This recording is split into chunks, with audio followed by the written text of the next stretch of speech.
지난주에는 예수님께서 니고데모와 대화한 내용을 가지고 거듭남의 신비라는 제목으로 함께 묵상을 했는데, 예배에 대한 예수님의 말씀이죠. 아무리 율법을 잘 지키고 선한 일을 한다 하더라도 성령으로 거듭나지 아니하면 천국을 들어갈 수가 없다, 이런 말씀을 하시고, 또 그 거듭남에 대해서도 이 거듭남이 우리 인간의 힘으로 내가 하는 것이 아니라 오직 하나님의 은혜 안에서 이루어지는 것이기 때문에 거듭남이란 그 자체가 하나님의 은혜요 축복인 것을 말씀했습니다. 그러니까 거듭남의 축복을 받은 자들은 하나님으로부터 최고의 선물을 받은 것이다, 이렇게 생각을 해야 되는 것입니다. 그리고 오늘 요한복음 4장에서는 사마리아 여인과 대한 내용이 나오는데, 이 니고데모와 사마리아 여인은 여러 면에서 이 대칭이 되고 비교가 되는 인물들입니다.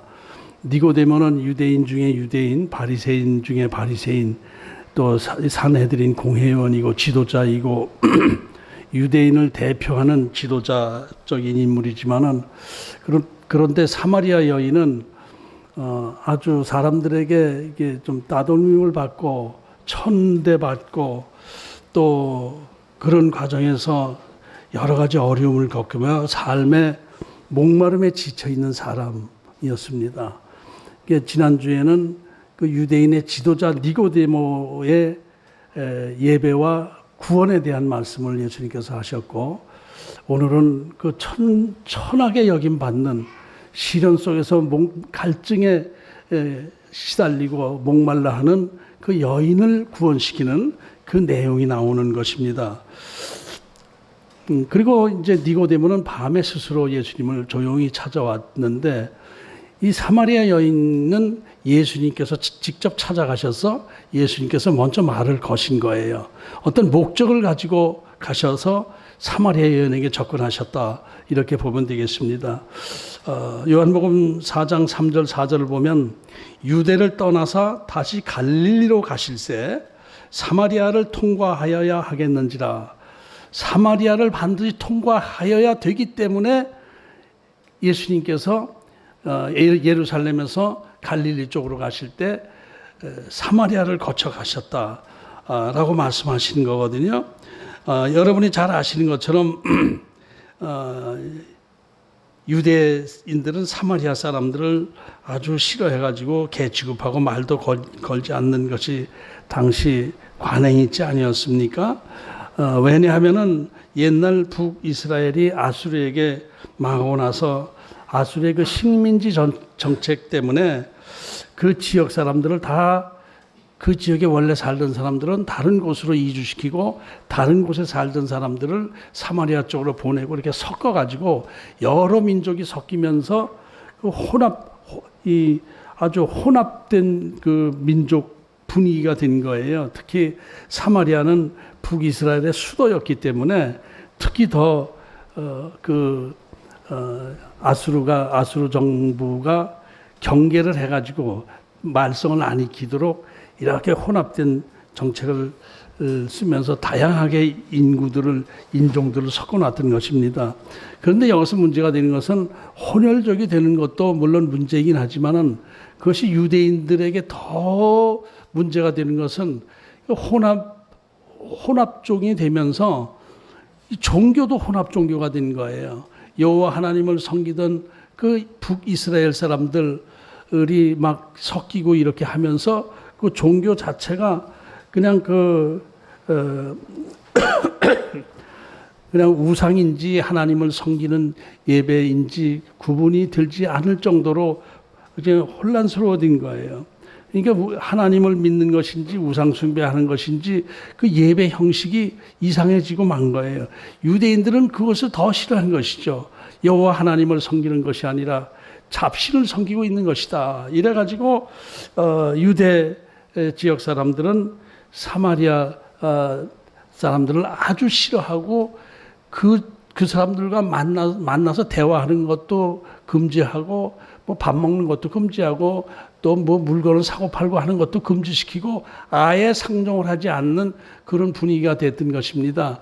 그래서 이 유대 지역에서 예루살렘에서 이 갈릴리 지역을 갈 때는 그냥 직선으로 가게 되면 사마리아를 거쳐가거든요. 남쪽에 유다가 있고 중간에 사마리아 지역이 있고 그 위에 갈릴리 지역이 있는데 꼭 이렇게 가게 되면 사마리아 지역을 거쳐가야 되기 때문에 사람들이 그게 싫어서 이렇게 요단강을 건너서 요단강 동편쪽으로 쭉 가다가 사마리아 지역을 벗어날 때 다시 강을 건너서 갈릴리 쪽으로 가고 이렇게 하는 게 그 당시 관습이었습니다. 그런데 예수님은 이런 상황에서 의도적으로 사마리아 지역을 통과해야 되겠다라는 계획을 가지고 그들에게 구원을 복음을 전하셨던 것이 오늘 본문의 말씀입니다. 이 과정 속에서 사마리아 여인이 대표적인 인물로 등장하게 되고 그 사마리아 그 여인을 통해서 사마리아 지역의 복음을 전파하는 그 내용이 오늘 본문의 말씀인 것입니다. 그런데 예수님과 사마리아 여인과의 대화 내용을 이렇게 쭉 자세히 보면은 뭔가 정상적인 대화라기보다는 뭐 동문서답하는 것 같고 불교에서 말하는 그 설문선답 비슷하게 뭔가 이 상징적인 분위기가 이렇게 감지가 됩니다. 4장에 기록되어 있는 내용을 그래서 대화 내용을 전체적으로 제가 좀 이렇게 좀 이 시대 용어에 맞춰서 한번 다시 설명을 해야 될 것 같습니다. 오늘 본문은 15절부터 26절까지 했지만은 사실은 이 4장 전체가 다 사마리아 여인과의 대화와 그 결론 이런 것이기 때문에 그 전체를 아울러서 그 말씀을 나누어야 될 것 같습니다. 예수님과 제자들이 예루살렘을 떠나서 갈릴리 지방으로 가는 도중에 이제 사마리아 지역을 들어가게 되었고 거기 수가라고 하는 동네에 이르게 되었는데 거기에 야곱의 우물이 있다라고 했습니다. 여기 야곱의 우물이 언제 있었나? 그거는 근거는 없어요. 구약 성경에 야곱이 거기다 우물 팠다라는 기록은 없거든요. 그런데 뭐 전설이었는지 하여튼 이 우물이 야곱의 우물이라고 쭉 전해져 내려오고 있고 지금도 그 사마리아 지역에 가면은 야곱의 우물터가 있습니다. 아주 깊은 우물이에요. 그리고 아직도 그냥 그 맑은 물이 나와서 두레박으로 건져가지고 이렇게 두레박으로 건져서 그 성지순례하는 사람들이 그 물을 마시고 그래서 물 맛이 어떠냐 그랬더니 그냥 보통 물 맛이에요 그러더라고요. 뭐 특별한 생수는 아닌데 그것이 성지순례하는 사람들이 하여튼 뭐 그 사마리아 지역 통과할 때에는 그 야곱의 우물에서 물을 마시는 것이 이제 보통 성지순례하는 사람들의 모습입니다.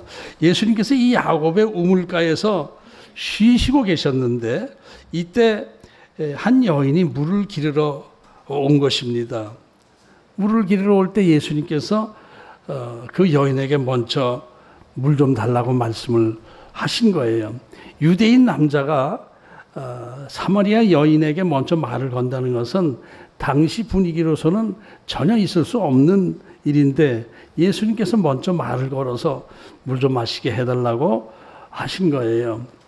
당연히 이 여자는 깜짝 놀랄 수밖에 없었고 당황한 이 여자가 가만히 보니까 유대인이신 것 같은데 어째서 사마리아 여자인 저에게 물을 달라고 하십니까? 이렇게 말을 하는 거예요.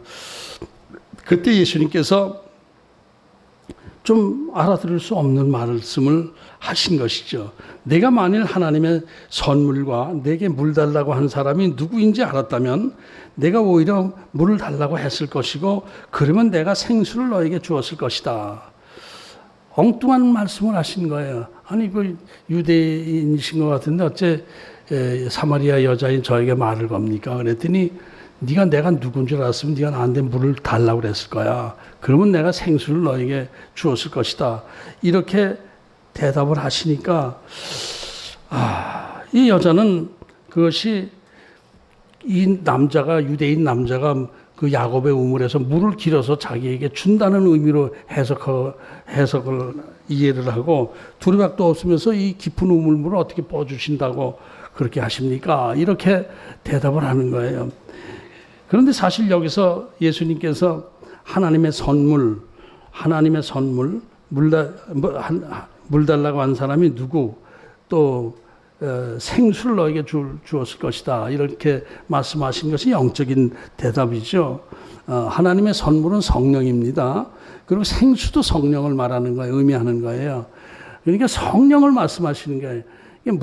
내가 목마르니까 물 좀 주시오 해놓고 나서 웬 유대인 남자가 나한테 뭐 물을 달라 말라 하십니까? 그랬더니 내가 너에게 성령을 내가 누군지 알았으면은 성령을 달라고 했을 것이고 내가 그렇다면은 내가 성령을 너에게 부어 주었을 것이다. 이런 말씀이 되는 것이거든요. 그러니까 뭐 선문 선답 비슷하고 우문이 헌답 비슷하기도 하고 그렇게 대화를 하시는 거예요. 그러면서 그럴 때에 수가성 여인이 사마리아 여인이 이 깊은 우물은 우리 조상 야곱이 파주신 것인데 당신 뭐 다른 물을 또 주신 것 같다 하는 그런 느낌이 드는데 당신이 우리 조상 야곱보다도 더 위대한 인물이십니까? 이렇게 묻는 거예요. 예수님이 누군지 모르니까 계속 육신적인 대답을 하고 예수님은 영적인 대답을 하고 이렇게 말씀을 하고 계시는 것이죠. 그러니까 예수님께서 이 우물물을 마시더라도 다시 목마를 것이지만은 내가 주는 물은 영원히 목마르지 않을 것인데 내가 주는 물은 영생의 물이야. 이것도 또 못 알아듣는 얘기를 하신 것이죠. 영적인 말씀이니까. 그러니까 이건 직역하면은 내가 성령을 너에게 부어주면은 네가 성령을 받게 되면 너는 영생의 축복을 받는 거야. 이런 말씀이거든요. 완전히 영과 육의 대화가 막 섞여서 돌아가는데 가만히 보면은 이 여자의 육신적인 대답 안에도 뭔가 상징적인 의미가 있고 영적인 의미가 있다라는 것이 느껴집니다. 그런 희한한 물이 있다면 저에게 주셔서 제가 목마르지 않게 해주시고 또 이 우물에 물길로 오지 않게 해주세요. 이런 대답을 하는 것이죠. 이때 또 예수님께서 엉뚱한 말씀을 하셔요. 네 남편 불러와. 아니 그 물 준다고 그래서 영원한 생수를 준다고 그래서 그 영원한 생수 주시면은 저 다른 물길로 안 올 테니까 생수 주세요. 그랬더니 남편을 불러와. 또 이 엉뚱한 말씀을 하시니까 남편을 불러오라고. 그러니까 저 남편은 없어요. 그러니까 예수님께서 그래 네 말이 맞다. 너는 남편이 5이나 있었고 지금 사는 사람도 사실은 네 남편이 아니지.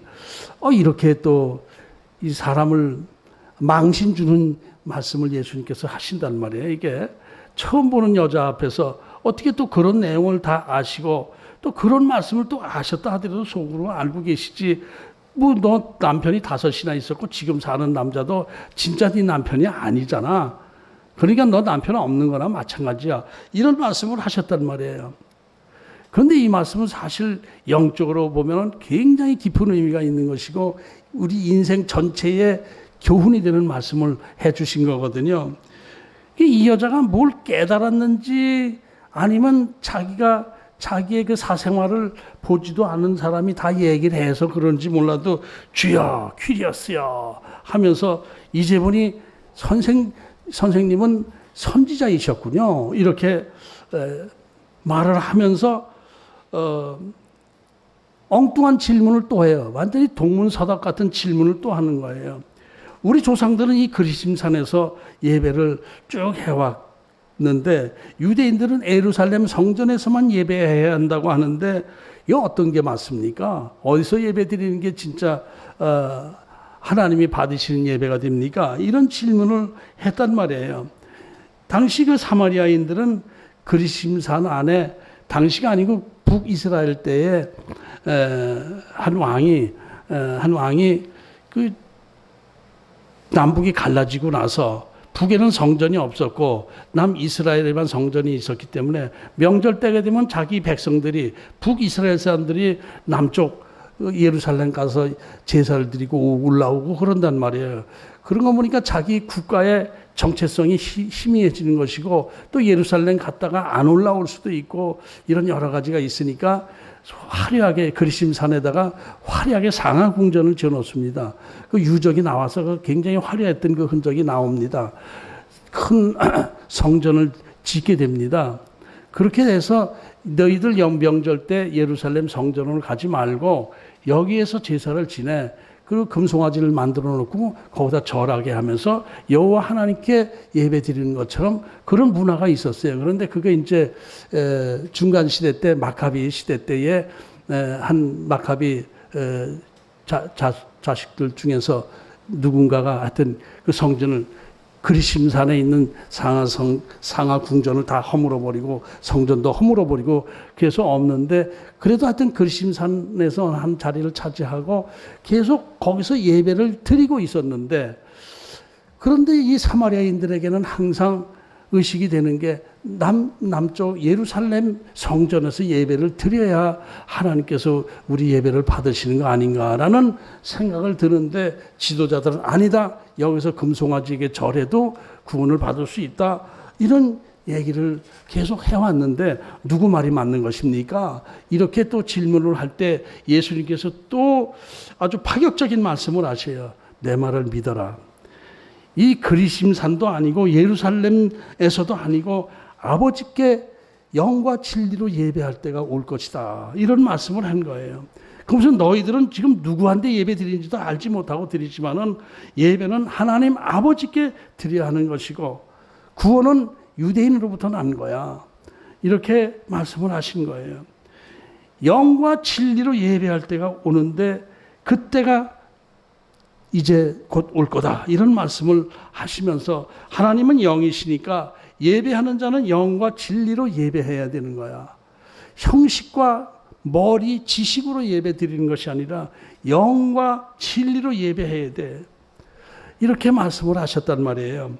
이것을 전체적으로 제가 그 현대식 대화처럼 설명을 했는데 여러분은 이 예수님과 사마리아 여인과의 대화가 뭔가 자연스럽지 않잖아요. 계속 이 얘기하면 저 얘기 나오고 엉뚱하게 럭비공이 튀듯이 어디로 튈지 모르게 물 좀 달라고 해놓으시고 나서 성령을 달라고 했을 거야. 네가 그리고 당신이 누군데 그런 걸 줄 수 있습니까?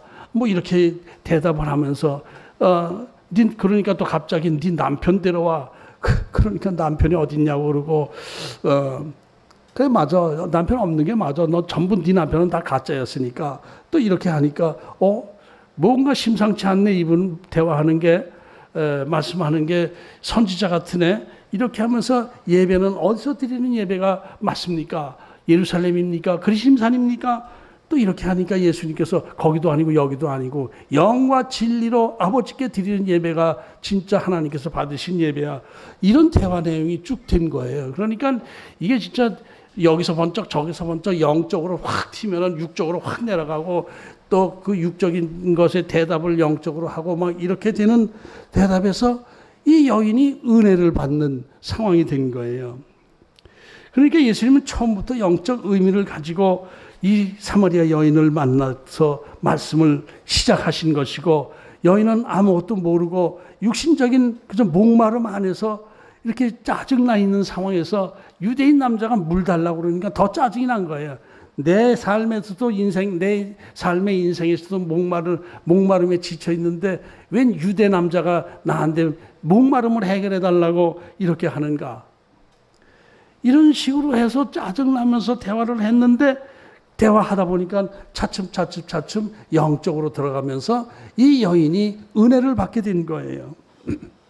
그러니까 어쩌면은 이 목마름에 지쳐 있는 이 사마리아 여인, 그래서 천대받고 사람들에게 천대받고 그저 뭔가 믿고 의지할 대상이 없이 누구 어느 신을 섬기는지도 모르는 그런 예배를 드리고 있는 이 상황 속에서 이 사람이 얘기하는 것은 뭔가 의미가 있다 라고 생각을 한 거거든요. 그러니까 이 여인은 어떤 면에서 보면 사마리아인, 그 당시 천대받던 사마리아인을 대표하는 상징적 인물이다 이렇게 볼 수가 있습니다. 그러니까 영적 목마름에 허덕이면서 육신의 목마름을 그래도 해결하기 위해서 야곱의 우물에 온 그 여인에게 내가 목마르니 나에게 물 좀 주시오라고 해놓고 나서 성령에 대한 말씀, 진짜 하나님에 대한 말씀을 계속 했던 것이죠. 이것이 오늘의 대화입니다. 그래서 이 말씀을 계속 묵상하다 보니까 너무너무 깊은 의미가 많이 있는 것이고 이 교훈이 우리에게 주시는 교훈이다. 우리 인생에게 주시는 말씀일 수도 있다. 이 세상 각박한 경쟁 사회에서 이겨나가지 못하면서 지치고 목말라하는 우리 인생에게 주시는 하나님의 말씀이다. 이렇게 받아들일 수가 있는 거예요. 그러니까 내 힘으로 내가 뭐 행복하려고 뭐 어떻게 이리저리 사람을 의지하고 권력을 의지해 보기도 하고 물질을 의지해 보기도 하고 이런저런 많은 것을 의지해 보지만은 거기서 행복을 찾을 수는 없었거든요. 거기서 진정한 행복을 찾을 수는 없는 거예요. 그럴 때 예수님께서 우리에게 오셔서 성령을 받고 은혜를 받아. 그러면 네가 목마르지 않을 거야. 말씀 안에서 성령을 받으면은 영원히 목마르지 않는 천국을 경험하게 될 거야. 이런 말씀을 우리에게 하시는 특별한 그 사도 요한의 교훈이 이 안에 깔려 있다라는 것을 알게 되는 것입니다.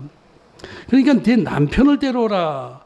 네 남편을 데려오라라고 하는 것의 의미도 물론 이 여자는 뭐 이렇게 그 생활이 정말 순탄하지 않았던 거예요. 그런데 보통 이 여자에 대해서 남편이 다섯이고 지금 있는 사람도 진짜 남편이 아니고 가짜 남편하고 동거하고 있다. 뭐 이런 의미로 보면서 이 여자는 좀 불건전한 여자다. 좀 건전한 여자가 아니다. 창녀 비슷한 여자다. 이렇게 생각을 하는데 사실은 그렇지 않아요. 그 당시 남녀의 그 신분의 문제는 완전히 남자가 장악하고 있었기 때문에 여자가 뭐 결혼하고 싶다고 해서 결혼하고 이혼하고 싶다고 해서 이혼하고 그러지는 않는 거예요. 남자의 결정에 따라 달려 있는 거예요. 그러니까 이 여자는 어떤 면에서 이 피해자이지 나쁜 여자가 아니에요. 그리고 이렇게 대화 중에 이렇게 보니까 뭔가 어떤 영적인 갈급함에 시달려 있었던 것도 맞아요. 이것이 사마리아인을 대표한다고 생각이 드는 이유도 거기에 있는데 이 여자는 피해자일 뿐이에요. 천박하게 여김을 받을 뿐이지 정말 천박한 여자는 아니었어요. 그런 것을 알 수가 있어요. 그러니까 네 남편을 데려오라는 것에 사실적인 그 어떤 배경을 깔고 있다고 하더라도 그 영적 의미는 내가 지금 의지하고 있는 대상이 누구야? 네가 행복을 찾기 위해서 의지하고 바라고 쫓아가는 그것이 무엇이야? 한번 얘기를 해봐. 이런 의미로 우리가 해석할 수가 있는 거예요. 네 남편을 데려와. 남편 없어요. 저 의지하고 있는 대상이 없습니다. 의지하고 있는 대상이 없어요. 그래, 맞아. 여러 가지 의지해 보려고 애를 썼죠. 행복을 추구하면서 여러 가지를 다 그냥 최선을 다해 봤는데 거기서 내 행복을 찾을 수도 없고 지금 내가 의지하고 있는 그 대상도 나에게 행복을 주지 못하고 있습니다. 이렇게 대답을 한 거예요. 그러니까 맞는 말이야. 너는 지금 제대로 된 그 의지 대상을 찾고 있지 못해. 너를 구원시켜줄 진짜 그 하나님을 만나지 못하고 있는 거야. 이렇게 말씀을 하신 거예요. 그러니까 이것을 저는 또 이렇게 생각해봤어요. 네가 이 교회 저 교회 5번이나 옮겼고 지금 다니는 교회도 너 은혜 받지 못하고 있지? 이런 질문이라고 볼 수도 있어요. 그렇게 생각할 수도 있겠더라고요. 그러니까 그게 남편이라고 생각하는 것이죠. 그러니까 이 여자가 없습니다. 그러면서 선지자 같은데요. 뭔가 범상치 않은 그런 의미가 있습니다. 선생님 선지자시죠. 그러니까 예수님께서 그러면서 이제 이 여자가 예루살렘에서 드려야 돼요. 예배는 그리심산에서 드리면 안 돼요. 라고 하니까 거기도 아니고 여기도 아니고 예배는 장소적 문제가 아니라 그 예배 드리는 자세에 문제가 있는 것이다. 어디서 예배를 드리든지 그것이 형식적인 예배, 율법적인 예배 이런 것들은 은혜를 받을 수가 없고 구원과 관계가 없어. 영과 진리로 드릴 때에 그 구원을 받을 수가 있고 진짜 복을 누릴 수가 있는 거야. 이렇게 말씀을 한 것입니다. 그러니까 진정한 예배, 영과 진리로 드릴 때에 진정한 구원과 축복을 누릴 수 있다. 진정한 행복을 누릴 수 있다. 이 말씀을 예수님께서 하신 거예요. 그러면 그 진정한 예배는 무엇인가? 하나님께서 받으신 예배는 어떤 예배일까? 이것은 그 예수님께서 니고데모에게 하신 말씀과 그 맥락이 같다고 볼 수가 있습니다. 니고데모는 지식인입니다. 아는 게 많습니다. 성경 지식이 많습니다. 성경 전문가입니다.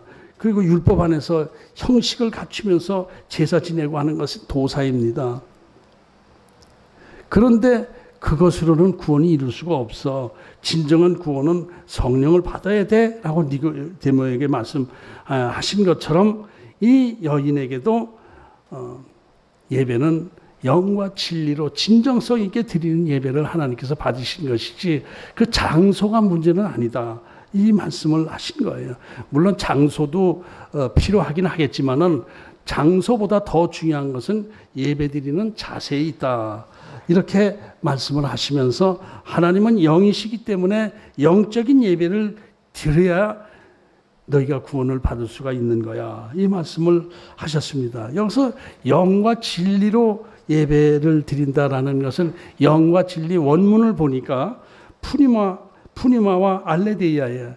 푸니마 영이죠. 성령님을 얘기하기도 하고 또 일반 영을 얘기하기도 하고 바람을 얘기하기도 하는 영. 푸니마 이것은 니고데모에게도 얘기했죠. 물과 성령으로 할 때 푸니마였습니다. 히브리어는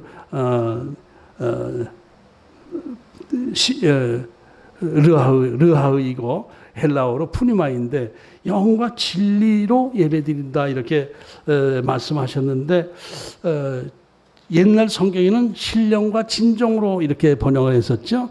신령과 진정으로. 그런데 요즘 개정 개혁에는 영과 진리로 이건 다른 말입니다. 신령과 진정으로는 내가 좀 거룩하게 영적으로 드리면서 진정성 있게 드려야 된다 이건데 영과 진리로 번역한 것은 성령 안에서 진리 안에서 성령과 진리 안에서 예배 드려야 돼. 이렇게 번역한 거예요. 이게 왜 이렇게 다르게 번역이 되었나를 원어를 이렇게 보니까 이 원어 알레디아라는 단어, 알레디아 단어는 여러 가지 의미를 함축하고 있더라고요. 히브리어로 에메트가 되는데 이 에메트라는 단어 여러 가지 의미가 있어요. 신실, 확실성이라는 의미가 있고 믿음, 충성이라는 그 에무나라는 단어 있지 않습니까? 피스티스. 그것과도 연결고리가 돼요.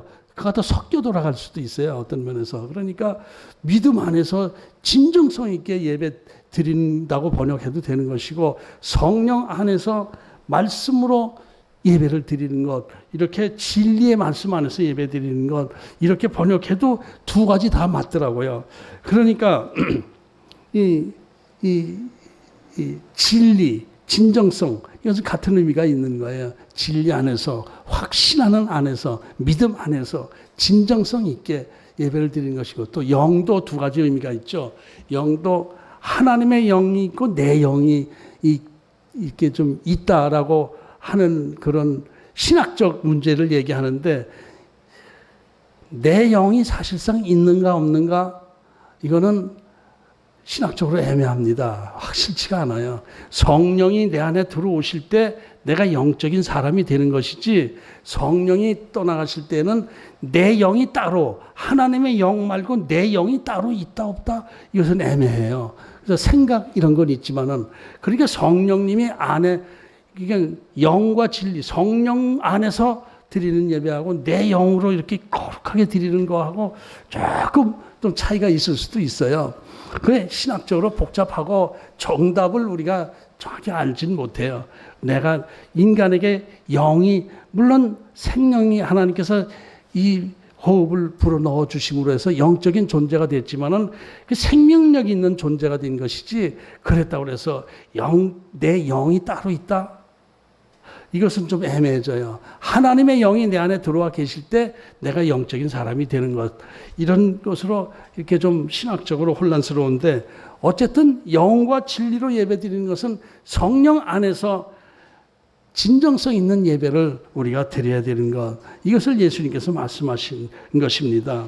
그러니까 하나님 앞에서 진실되게 하나님의 뜻에 맞는 믿음으로 드리는 것이 맞습니다. 우리 이성으로, 머리로, 지식으로, 또 형식적으로 뭐 이렇게 하고 또 기도하고 뭐 찬양하고 기도하고 뭐 이렇게 또 이렇게 이런저런 설교하고, 이렇게 형식적인 어떤 거기에 핵심이 있는 것이 아니라 그 예배드리는 자세에서 성령 안에서 내가 하나님께 예배드리는 것, 이것이 가장 중요한 예배의 자세다. 이것을 말씀하는 거예요. 그러니까 우리가 이제 예배 드릴 때에 보통 우리가 그냥 흔히 예배 보러 간다, 예배 보러 갔다 왔다. 전에 한번 설교했죠. 예배 보러 갔다 왔다. 예배는 보러 가는 게 아닙니다. 드리러 가는 것이죠.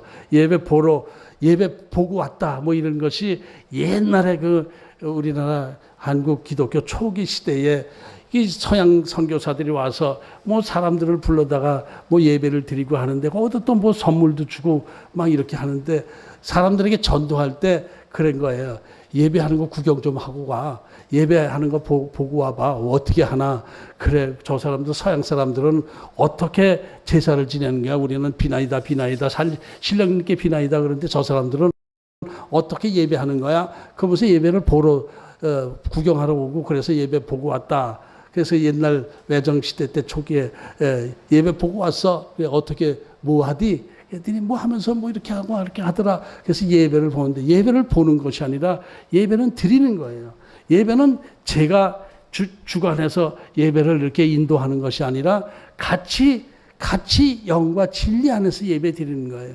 여러분들은 앉아서 드리는 거고, 저는 서서 설교하면서 은혜를 같이 경험하는 것이고, 목자라고 하지만은 저도 여러분도 다 양입니다. 선한 목자는 이 안에 예수님의 영이 목자이시고 우리는 다 양입니다. 근데 그 목자를 대신해서 제가 육신적 입으로 이게 하나님의 말씀을 전하는 것이지, 저도 양이에요, 양. 여러분도 양이고 똑같습니다. 목사는 뭐 별도 있는 존재가 아니에요. 교회 안에서 입의 역할을 하는 것이고, 여러분들은 발의 역할을 하는 것이고, 여러 가지 귀의 역할을 하는 것이고, 이런 역할을 나누어서 하는 것입니다. 그래서 그 온 몸이, 육체가 다 온전히 건강할 때 건강한 교회라고 하는 거예요. 목사만 훌륭한 목사고, 또 듣는 사람들은 다 아무것도 귀도 막고 눈도 감고 있으면은 그것은 불균형한 그런 교회인 것입니다. 그렇게 해서 다 영과 진리로 예배를 드려야 되는 거예요. 장소가 문제가 아니에요. 여기 있느냐 거기 앉아 있느냐가 문제가 아닙니다. 똑같습니다. 똑같아. 그래서 여러분과 제가 똑같은 입장에서 이 교회 공동체를 통해서 하나님 나라를 이루어나가는 우리 공동체인 것입니다. 거기서 뭐 이제 우리 인간들은 집사, 권사, 장로, 목사 뭐 이렇게 나누어서 직함을 주었지만은 똑같습니다. 그냥 같이 하나님께 영과 진리로 예배 드리는 거예요. 주인이 따로 없어요. 예수님이 주인이에요. 예수님 앞에 하나님 아버지께, 예수님의 이름으로 하나님 아버지께 예배를 드리는 것이 우리의 예배인 것입니다. 그러니까 뭐 예배 드릴 때 오늘 예배가 은혜스러웠습니다. 은혜 많이 받았습니다. 오늘은 좀 은혜가 덜 됩니다. 목사님 설교가 너무 길어가지고 은혜가 덜 됐어요. 이게 다 뭔가 영과 진리로 드리지 않는 예배이기 때문에 그런 표현이 나오는 거예요. 와서 하나님 앞에 영으로 성령 안에서 예배를 드리는 것, 이것이 하나님께서 받으시는 예배다. 이것을 우리가 알아야 됩니다. 그러니까 성령님이 내 안에 들어오셔서 나를 영적 존재로 만들어 놓고 영적인 하나님 앞에 예배 드릴 수 있는 그 축복을 주신 것, 이것이 하나님의 은혜인 것입니다. 거듭남의 축복 안에서 그렇게 된 거예요. 그게 다 은혜 안에서 되는 거예요. 내가 뭐 이렇게 성령 안에서 예배 드리고 싶다 해서 되는 것이 아닙니다. 하나님의 은혜 안에서 성령을 받으시고 성령 안에서 하나님 앞에 내 안에 성령님이 들어오실 때 그 성령 안에서 하나님 앞에 감사의 찬양을 드리는 것, 하나님 앞에 충성하겠습니다. 하나님 나라를 이 땅에서 세워나가는데 저를 부르러 주셨으니 제가 할 수 있는 것을 최선으로 다하겠습니다. 이런 고백을 하면서 하나님 앞에 예배 드리는 것, 이것이 영과 진리로 드리는 예배가 되는 거예요. 그러니까 은혜 못 받았다고 목사 핑계 대지 마시라 이런 얘기. 그것만은 아니죠. 그죠? 그러니까 늘 영과 진리로 예배 드리는 그 마음의 자세를 가져야 돼요. 근데 이게 사실상 거듭남 자체가 힘든 것처럼 영과 진리로 예배 드리는 자체가 쉽지는 않죠. 쉽지는 않아요. 저도 설교 준비하는 게 그렇게 아주 스트레스를 엄청 받아요. 왜냐하면 이런 설교를 하는 게 쉽겠습니까? 영과 진리로 예배 드리는 게 내가 진짜 영과 진리로 진정성 있게 예배를 드리고 있는 것인가? 하나의 주일 예배 시간 되면은 나는 설교해야 되는 입장이니까 설교 준비하는데 그냥 전력을 기울이고 설교 끝나고 나면 오늘 또 예배가 끝났네 이렇게 생각하고 있을 때가 많은데 그것은 내가 하나님 앞에 영과 진리로 예배 드리는 것이 아니에요. 그래서 제 설교 자체에서 제가 제 설교의 은혜를 제가 받을 때 저도 영과 진리로 예배를 드리게 되는 거예요. 그러니까 진정성 있는 설교를 준비해야 되니까 쉽지가 않은 거예요.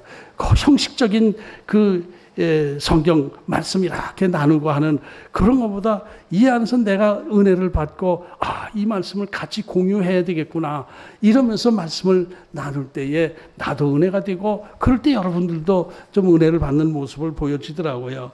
그러니까 진짜 거듭난 자의 예배는 좀 신비스럽긴 하지만은 나도 모르는 그 내 깊은 곳에 성령께서 감사함을 주고 또 하나님을 찬양하는 마음을 주고 하나님과 영적으로 대화를 하고 하나님의 말씀을 듣고 음성을 듣고 이렇게 하면서 하나님 앞에 그 예배라는 것이 무릎 꿇는다라는 의미가 있습니다. 무릎 꿇는 거.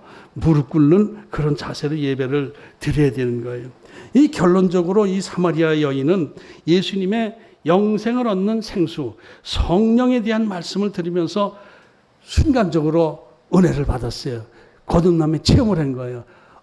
이분이 진짜 메시아로구나. 이래서 물동이를 내려놓고 그 소외된 삶을 살던 이 여자가 마을로 뛰어들어가서 내가 진짜 메시아를 만났습니다. 내가 진짜 하나님의 아들 메시아를 만나서 은혜를 받았습니다. 나에게 진정한 남편을 만났습니다. 나에게 진정한 행복을 주는 분을 만났습니다. 막 선포하는 거예요.